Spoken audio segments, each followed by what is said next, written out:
সাফ অনূর্ধ্ব-20 চ্যাম্পিয়নশিপ মানিকের গোলে ফাইনালে বাংলাদেশ দল। বাফুফে রুনান সুলিভানকে এক প্রকার বোতলবন্দি করে রেখেছিল নেপাল। রুনানকে আটকানো সে চেষ্টায় তারা সফল হলেও বাংলাদেশের জয় আটকাতে পারেনি। সাফ অনূর্ধ্ব-20 ফুটবল চ্যাম্পিয়নশিপের সেমিফাইনালে গতকাল নেপালকে 1-0 গোলে হারিয়ে ফাইনালের টিকিট কেটেছে মার্কক্সের দল। এ নিয়ে সাফের অনূর্ধ্ব-20 পর্যায়ের তৃতীয়বারের ফাইনালে উঠল বাংলাদেশ। 2022 সাফ অনূর্ধ্ব-20 চ্যাম্পিয়নশিপে ভারতের কাছে ফাইনাল হেরেছিল যুবারা।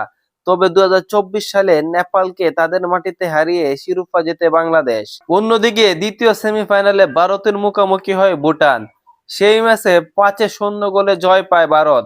ভারতের সঙ্গে 3 এপ্রিল শিরোপার লড়াইয়ে নামবে বাংলাদেশ অনূর্ধ্ব-20 দল। জাতীয় স্টেডিয়ামে প্রথম মিনিট থেকে আক্রমণে যায় বাংলাদেশ। পোস্টের দুই প্রান্ত দিয়ে বাংলাদেশের যুবাদের তৈরি করা ক্রসগুলো সামলাতে রীতিমতো হিমশিম খেয়েছে নেপাল। 11 মিনিটে একটা ক্রসেই কাল হয়েছে নেপালের জন্য। ডান প্রান্ত থেকে মুর্শেদ আলীর ক্রসটি বক্সের মধ্যে পেয়ে দারুণ হেডে বল জালে জড়ান মোহাম্মদ মানিক।